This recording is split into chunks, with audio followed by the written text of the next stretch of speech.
মন ভালো না থাকলে তো এরকমই হবে। সকাল থেকে বউর সাথে ঝগড়া করে মুখটা গোমড়া করে রেখেছিস, তা আলপনাটা ভালো হবে কি করে শুনি? শোন নব, এইসব কাজ করতে গেলে মনটা প্রেম ভালোবাসায় পূর্ণ রাখতে হয়। তা নয় শ্রীকৃষ্ণের জন্মদিনে কিনা আমার ভাইটা হুতুম প্যাঁচার মতো মুখ করে বসে আছে। থাক, অনেক বকেছো। তুমি এবার ওই বাঁকা জায়গাটা ঠিক করে দাও তো। আমি একবার আঁকা আলপনা ঠিক করতে পারবো। আমার তো এখনো অর্ধেক মালা গাঁথাই হয়নি। জ্যাঠামশাই এক্ষুনি মালা চাই, আমি পারবো না ভাই। শ্যামল তুই আমার তো এখনো ফর্দ মেলানো হয়নি। আর কোনো জিনিস যদি ফর্দ মতো না আসে তখন ধরা পড়লে কত অসুবিধায় পড়বো বলো তো। আর জেঠিমাকে আমার আস্ত রাখবে বলো? আমি যে অনু, তুমি কি পারবে নাকি নাকি তুমিও ব্যস্ত? হ্যাঁ দাদা, আমার এখনো 108টা তুলসী পাতা গুনতে হবে। সবে 54টা হয়েছে, এখনো অনেকক্ষণ লাগবে দাদা। ঠিক সময় যদি না দিতে পারি। গণেশ তুই নব দাদা, আমি না সকাল থেকে খাটতে খাটতে খুব ক্লান্ত জানো তো। নইলে ভাবছি আজ্ঞা পালনো কি খুব ডরা এই ভ্রাতা লক্ষণ। নেহাত আমার কোমরটা না বড্ড টন টন করছে নব দাদা। আমি কিছুতেই নিচু হতে পারবো না। থাক, আর সাফাই দিতে হবে না। তোরা এতই ব্যস্ত যে আমায় একটু সাহায্য করতে পারলি না। তোরা ইচ্ছে করে এড়িয়ে যাচ্ছিস আমায়। ও ভাই, ওভাবে বলছিস কেন? এড়িয়ে যাব কেন বল? আচ্ছা, আমাদের যে কত কাজ সে তো তুই নিজের চোখেই দেখতে পাচ্ছিস। বল, যে যার কাজ নিয়ে একদম হিমশিম খাচ্ছি। তুই বরং কপালকে বল। ও বউ, নাও নাও নাও, আলপনাটা একটু ঠিক করে দাও দেখি, আর যেটুকু বাকি আছে করে দাও। ও মা, দাঁড়িয়ে রয়েছো কেন? নাও আঁকো। আসলে বড় দিদি, আমি তো কোনোদিন আলপনা দিইনি, আর কি করে দিতে হয় তাও জানি না। হ্যাঁ রে নব, তোকে কি এখনো বলে দিতে হবে যে তুই কি করবি? নিয়ে ওকে দেখিয়ে দে।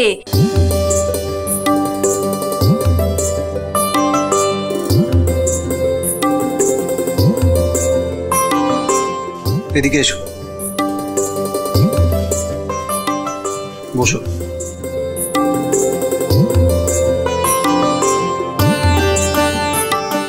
নাও, এখান থেকে এই চালের গুঁড়োর গোলাটা নাও। এবার এই কাপড়ের টুকরোটা দিয়ে আলতো করে বোলাও। ওই যে দেখো পাশে করা আছে, ওরকম গোল গোল করো, আলতো করো।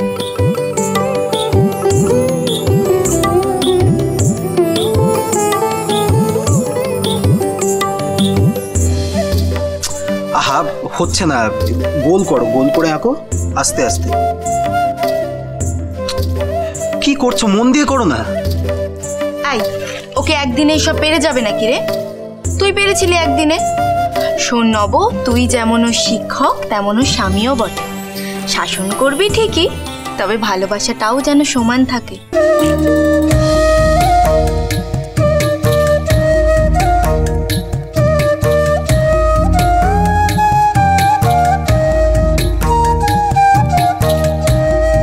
দেখো দেখো এবার কি করলে? তোমার আলপনা আর আলপনা আছে নাকি সপ্তগ্রামের মানচিত্র হয়ে গেছে? আর নব, একটু ধৈর্য ধর ভাই। দেখ, ও তো আর আগের কপাল নেই, ও ঠিক পারবে।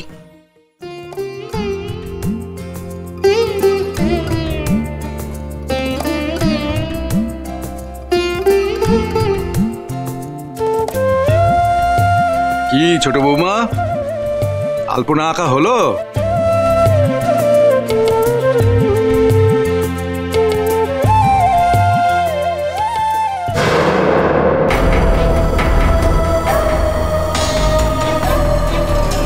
সাত সকালে আলপনা এঁকে খুব নাম কেনা হচ্ছে না? দাঁড়া, তোর মজা আজ দেখাচ্ছি। আজ জন্মাষ্টমীতেই তোকে এমন হেনস্থা করব, কোনো দিন ভুলবি না। বের করছি তোর আলপনা দেওয়া।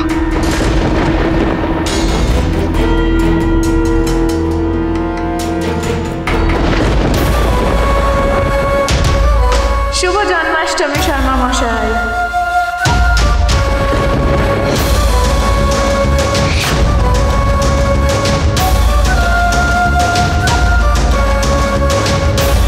এটা কি হলো পদ্মা?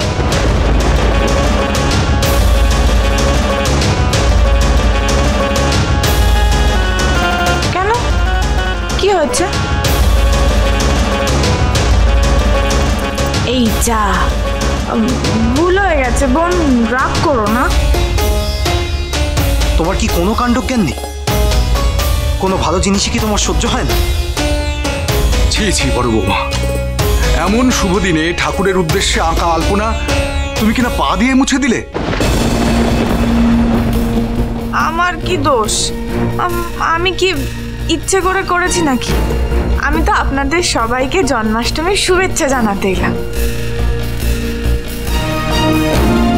বোন না হয় এটা আরেকবার এঁকে দেবে, তাই না বোন? তুমি কি ছোটবেলায় কোনো আদব কায়দাই শেখোনি? তোমার মা বাবা কি তোমায় কোনো শিক্ষাই দেয়নি পদ্মা? তুমি কার সম্বন্ধে কি কথা বলছো না বকুমা? মুখের ভাষণ সংযত করো বাবা জীবন। বাবা,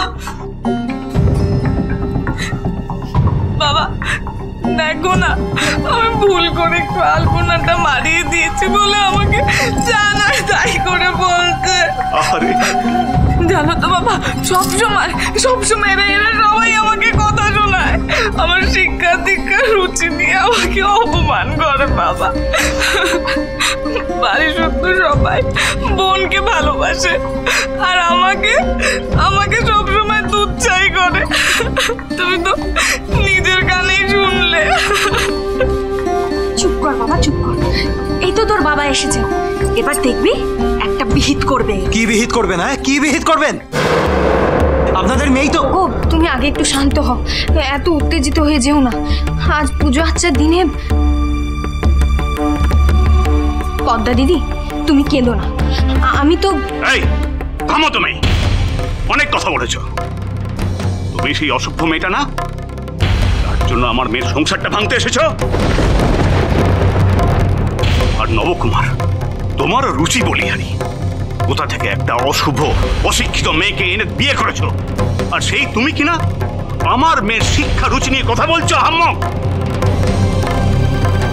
আপনি কিন্তু এভাবে কাউকে অপমান করতে পারেন না, এটা ঠিক নয়। কি তুই আমাকে উচিত অনুচিত শেখাবি? এত বড় স্পর্ধা তোর! তুই জানিস আমি কে? তুই আমাকে জ্ঞান দিচ্ছিস?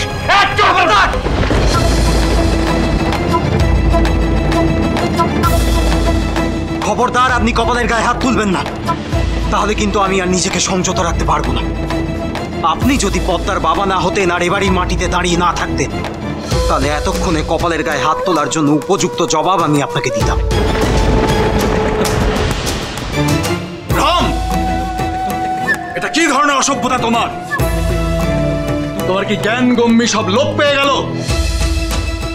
মেয়ের শ্বশুর বাড়িতে এসে এই ধরনের ব্যবহার করতে তোমার লজ্জা করছে না? ছি! বেশ বুঝতে পারছি, তোমার সেই দম্ভ এখনো কমেনি। আপনি ভুলে যাবেন না, পদ্মাবতী যেমন এ বাড়ির বউ, তেমন কপালও এ বাড়িরই বউ। কপালের অধিকার এ বাড়িতে পদ্মাবতীর থেকে এতটুকুও কম নয়। থামো, হে থামো। তোমার মুখে অধিকার মানায় না। যার নিজেরই কোনো অধিকার নেই, সে এসছে অধিকারের কুলিও রাতে। আমার দিদি সম্পূর্ণ অধিকার আছে এ বাড়িতে, বরং আপনার মেয়েই দত্তজমশায়ের সাহায্য নিয়ে এ বাড়িতে প্রবেশ করেছে, সেটা বোধহয় আপনি ভুলে যাচ্ছেন। তুমি তাকে দয়া করে ঢুকতে দাওনি হে নবকুমা। পদ্মা ঢুকেছে নিজের অধিকার এই বাড়িতে। বেশ, ও তাহলে থাকুক ওর অধিকার নিয়ে, আমি ওকে বুঝে নেব। কিন্তু আপনি এই মুহূর্তে এই বাড়ি ছেড়ে বেরিয়ে যান, আর আপনার এইসব জিনিসপত্রগুলো নিয়ে যান, নাহলে কিন্তু আমি টান মেরে বাইরে ফেলে দেব। এত বড় কথা না, আমি আর এখানে এক মুহূর্ত থাকবো না। গিন্নি, চলে এসো এখনই। না দাঁড়ান, ওগো তুমি আগে একটু শান্ত হও। আপনি গুরুজন, আপনি পদ্মা দিদির বাবা, মানে আমারও বাবার সমান। আপনি যদি আমাকে মেরে শান্ত হন, তাহলে আপনি আমাকে মারুন, যত খুশি মারুন, কিন্তু দয়া করে আপনারা শান্ত হন। আজকের দিনে বাড়ি ছেড়ে এভাবে চলে যাবেন না। কপাল, এই তুমি কি বলছো বউ? উনি তোমাকে এত অপমান করলো, তাতে কি হয়েছে বড় দিদি? গুরুজনদের অপমান কখনো গায়ে মাখতে নেই, তাদের অপমান মানে হলো আশীর্বাদ। দয়া করে আপনারা একটু বসুন, মাথা ঠান্ডা করুন। এই পুজোর দিনে আপনারা রাগ করে চলে গেলে যে এবারে অকল্যাণ হবে। পদ্মা দিদি, তুমি আর রাগ করে থেকো না, তুমি বরং সারা বাড়ি আলপনা দাও। ও দেবে আলপনা? এখনো পর্যন্ত বাসি শাড়িটা পর্যন্ত ছাড়েনি, ও করবে পুজোর কাজ। এসব হচ্ছে ওর ঝামেলা বাড়ানোর মতলব। বাবা বাবা বাবা, দেখেছো তো সর্বনাশা কি বলছে? আমি আমি কি ঝামেলা করেছি? তুমি কোনো ঝামেলা করোনি পদ্মা দিদি, ও এরকম বলে, ও তো সবসময় আমাকে বকাবকি করতে থাকে। তুমি ওসবে কান দিও না, তুমি বরং যাও শাড়িটা ছেড়ে এসো।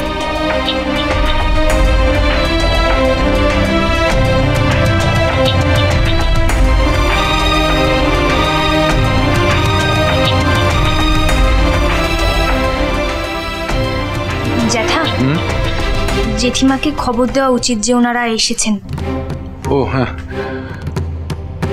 গণেশ, অনুবাকে নিয়ে তুমি যাও তো, তোমার জেঠিমাকে একটু খবর দাও, কেমন?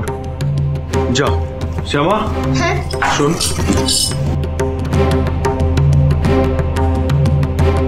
তুই একটা কাজ করতো, তুই তোর মা, খুড়িমা আর পিসিমাকে এখানে আসতে বল। হ্যাঁ, যা যা যা।